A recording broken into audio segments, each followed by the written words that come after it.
Francine Simone, and today I am here with a writing tip, how to outline. So this has actually been heavily requested, so yay! I want to cover something that I know a lot of people can really relate to. So let's go ahead and jump right into it. So first let's tackle the issue of whether or not you need an outline. How do you decide this or not?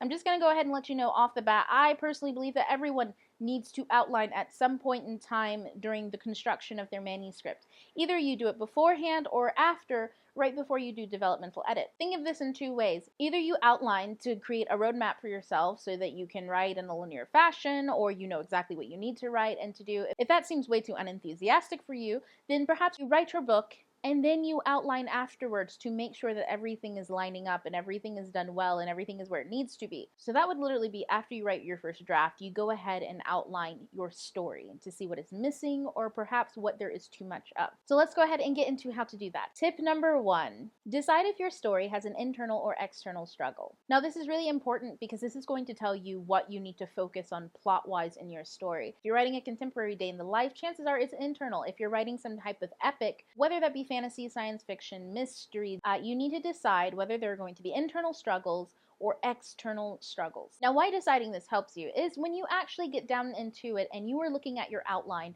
you can see in chapter 1, 2, 3, 4, 5, or act 1, act 2, act 3, or in scenes, however you choose to really organize things, you can see what you have been focusing on in the draft that you have.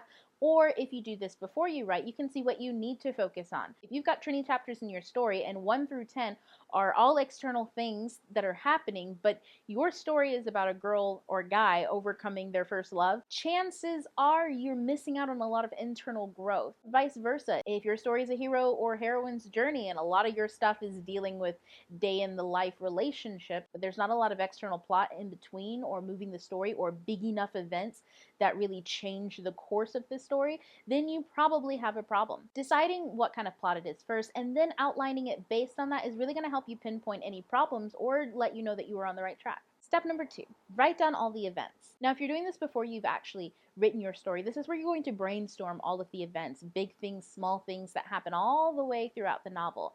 Also, if you're doing this after you've written your story, this is where you put everything down on the line, everything that you've had occur on your page. The reason why you need to do this is because you need to see everything that happens.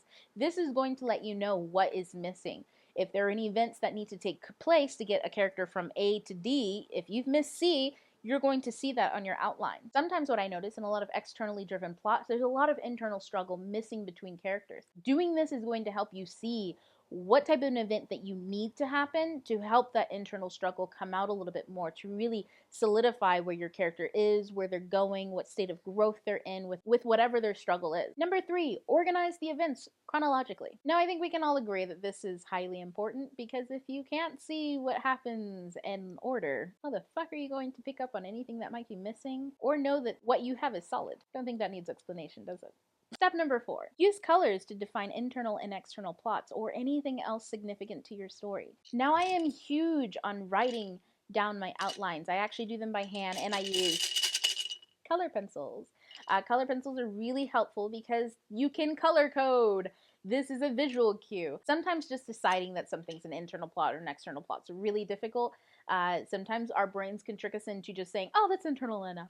But if you actually have to color code it and put it down in a color, now you have to decide, is this internal? Is this external? Is this relationship building stuff? Is this part of the love plot? You really have to pick and choose. And once you start doing that, you'll start to see either one too many colors popping up way too often on your outline, or some colors not popping up enough. Or perhaps everything is fairly even, or I should say balanced. So colors are really, really useful, guys. I cannot stress that enough. Sometimes visual cues really help solidify the work that still needs to be done or the work that we have done.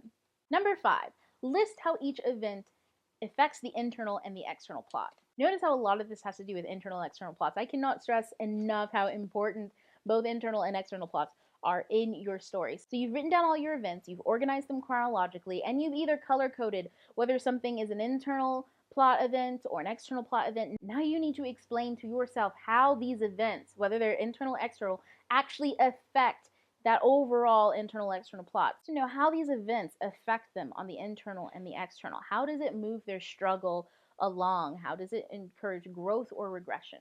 You've got to know these things. This is the place to do it. Number 6, rework your outline as many times as necessary. Now, this is the place exactly where you look for the balance.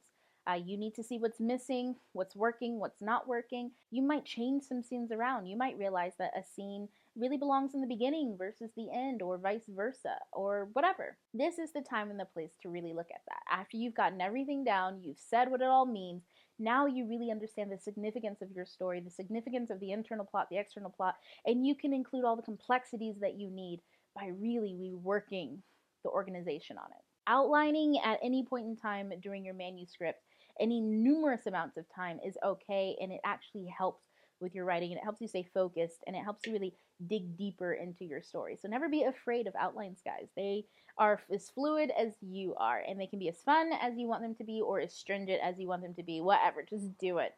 You can just do it. So that's it for the 6 tips for today. Now, I did have someone ask me 3 questions, and I wanted to answer them in this video because they are related to writing, and because it might be a while until I do another Q&A. So, I'm going to answer those questions right now. From Jennifer Cahill, how long have you been writing? So I've been writing for about 8 years, but super seriously and really trying to figure out writing for about 4. How long was it until you got published? When I decided to publish was maybe about 3 years after my manuscript was actually finished and I'd reworked it and everything. I really didn't feel confident with it and that I knew it was solid until about after 3 years. It took me a lot of work learning how to be a good writer, and so yeah. What made you decide to write urban fantasy? This is actually one of the best questions because I was never started out as an urban fantasy writer. In fact, I didn't even really know that urban fantasy existed for a really long time. I was originally a fantasy writer, but I decided to write urban fantasy once the Twilight phase hit, and I wanted to read a lot of paranormal romance, and it just wasn't that good. And I was like, why does it have to be so romance focused? Why can't there be like other stuff going on? I like the like crazy and with the romance and big stuff happening. And then I started to find urban fantasy, and I was like, this genre is pretty fucking cool. And I wanted to write about vampires. I wanted to write about werewolves, but I wanted to be set in the real world, and I wanted other crazy shit to happen, like a fantasy-esque novel. I wanted there to be some type of hero quest somewhere along the line with my stories. So I decided urban fantasy was the way to go. So I hope that answers all your questions, Jennifer. And guys, thanks for watching again. If you have any comments, leave them down below. And as always, don't forget to subscribe, hit the thumbs up, and tweet me at Francine Simone with any kind of funnyisms or just to chat or whatever. I like having fun with you guys. So have a lovely day, guys. And before we go, don't forget the giveaway. It's right here. iCard. Whoa, boom, bang, bang, bang. TTY, I'll just over now. Bye. You know what, guys? I'm going to start beatboxing here.